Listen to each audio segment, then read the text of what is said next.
Well, I have the privilege of interviewing Jake Yarborough today, and I'm really excited. He has preached at our church a number of times, and I love his heart for the Lord. I appreciate it so much. That has really impressed me. It's so obvious. And so I've asked him if he would do this interview with me, and I appreciate it so much that he said yes. And so we're going to get started on that.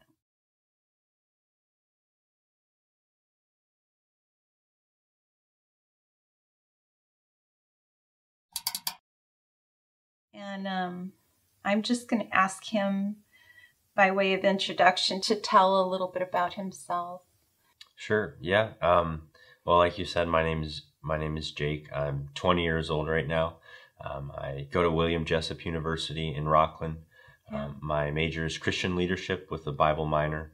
I have one more year right now. So getting ready to go into that. Going to be leading the Monday Night Chapel team this year, which is going to be pretty awesome because I'll get a chance to preach as well as lead a team. So I guess a little bit other stuff about me is I like basketball and baseball and fishing and thrift shopping. So do I. Amen. Just the last one. I know that you had the opportunity in high school to be the president of the Christian club, right? And can you just tell me a little bit about that, or Sure. What experience that gave you at the high school? Was there any influence there? Oh yeah, sure. So leading Christian club, I did that. I actually started in 7th grade at Lodi Middle School. Oh. There was no student leader running it, and the club was just gonna fold. And so I was in 7th grade. I had just gotten saved, and I thought, well, I guess I'll do it. And I had no idea what I was doing, but my youth pastors, junior high pastors, they really stepped in alongside of me and helped me. And then when I started in high school, my junior and senior year, I was the president of it, and I remembered how much influence that the pastors had on me, and how awesome it was to have that leadership team in. So I made it a point to bring in a lot of youth pastors and senior pastors from around town to not even really preach, but just to be involved. That's great. I think another really awesome thing about that was I started a leadership team, a student leadership team, to help out with different things and people that I could pour into so that they could pour into everyone else. So I love that. That's really neat. Which shows you why I wanted to interview him today. So did you grow up in a Christian home, and were you taught a lot about the faith in Christ as you were growing up? Yeah, I definitely grew up in a Christian home. My parents are both Christian, both very strong Christians, and right now very active members in our church. And I grew up in a Christian home, but I can't say I grew up as a Christian. Okay. That came later. But the foundation for all that was definitely set out by my parents. So do you remember what age you were when you became saved? Yeah, I was 12. Okay. I was in 7th grade, probably just about a month into 7th grade. Do you want me to tell you more about that too? That experience. Thank you. So it was at a whitewater rafting retreat and with the church.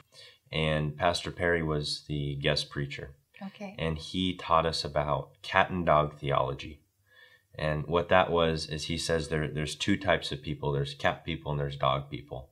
Cat people say to God, you give me food, you give me shelter, you give me all these great things. I must be God. And dog people say the same things, but then he says, you must be the master, you must be God. And he taught us about the importance of living our lives in a way that glorifies God as our highest goal. And I really think that it was that weekend that God saved me. So would you say that that's the point you started becoming really committed to him, or? Oh, definitely. Yeah. I think my desires, my affections, I think I can look back at that weekend and see it just a switch. Yeah. That from that point on, I remember going into my parents' room when I got back home, and I told them, I just want to glorify God. Yeah. Whereas before that weekend, I wouldn't have said that. So I think it was God's work that weekend that was the turning point. That's so neat. Thank you. So are there specific stories that you can think of where Christ worked in your life and like you knew beyond a shadow of a doubt that it was him? And could you share some of those or one of them? Yeah, I can. A couple of different times. One of them was preparing for my first time to preach at church, probably my junior year of high school. I remember reading the Bible, preparing for it, and I was reading in Hebrews, and I was preaching from Psalms. So it was just, wasn't even really about the message, but I remember just experiencing this overwhelming presence of God. I'm not charismatic, but I know that was God's presence, and it was a time of when I was in prayer and reading the Bible, preparing for this message I was about to give. That was the first time. Another one was my senior year. I can see the sovereignty of God just orchestrating this all out. And Adam Morris from church, he mentored me my senior year, and he taught me all about Christian apologetics and how to defend the faith against atheism. And in my cooking class, my senior year, 2 of my friends were atheists. No. And by the end of the year, God had saved them. Oh, and it my was goodness. through That is so exciting. Through all this apologetics that Adam had taught me, and I was able to share with them and then get them involved in the Christian club, and by the end of the year they confessed Christ. And that is so neat. So, oh, wow. Thank you for sharing that one. I just want to ask you a little bit about that. Did they bring up God to you, or did you have the opportunity to do that? I think they actually brought it up first. And then from then on, we just had a continual conversation almost every day. They would come with new questions, and I would do my studying. And a lot of times it was just what Adam had taught me the day or two before. Oh, my goodness. goodness. And it's like, wow, I would have never known how to answer this question. But God used Adam to share it with me, to share it with them, and it worked out.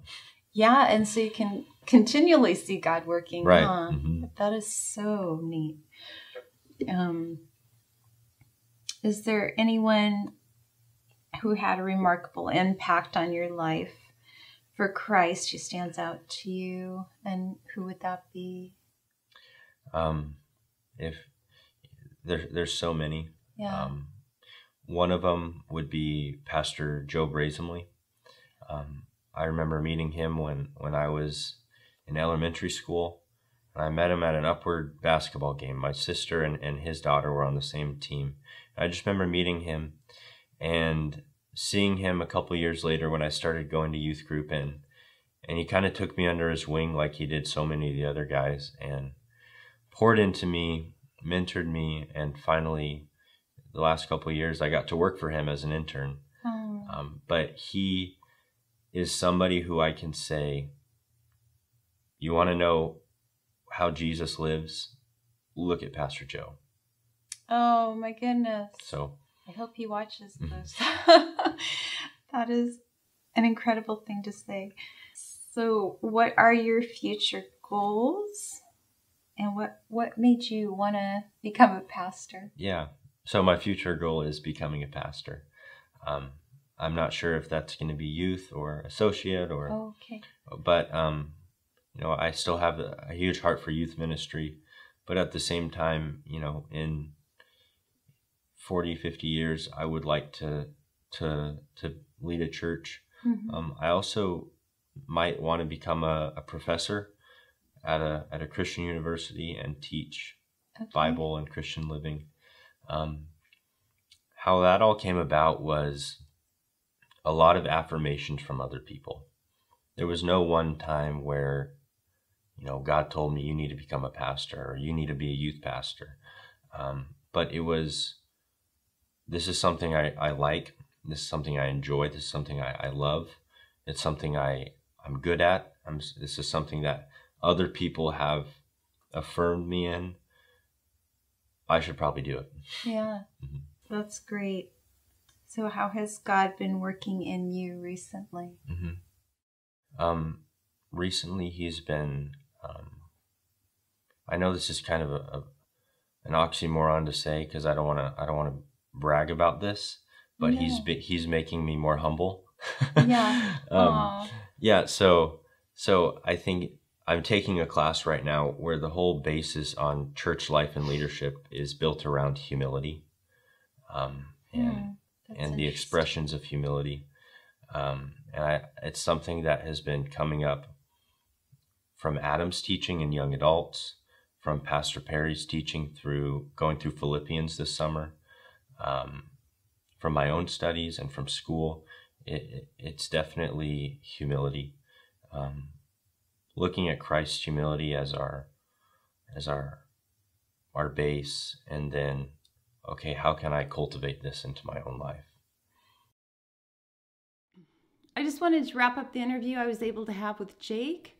It was really wonderful to talk with him. I just love seeing young men and women with hearts for the Lord who want to live their lives for Him and glorify Him. And it's just so exciting and just touching. And I'm so thankful for him and people like him.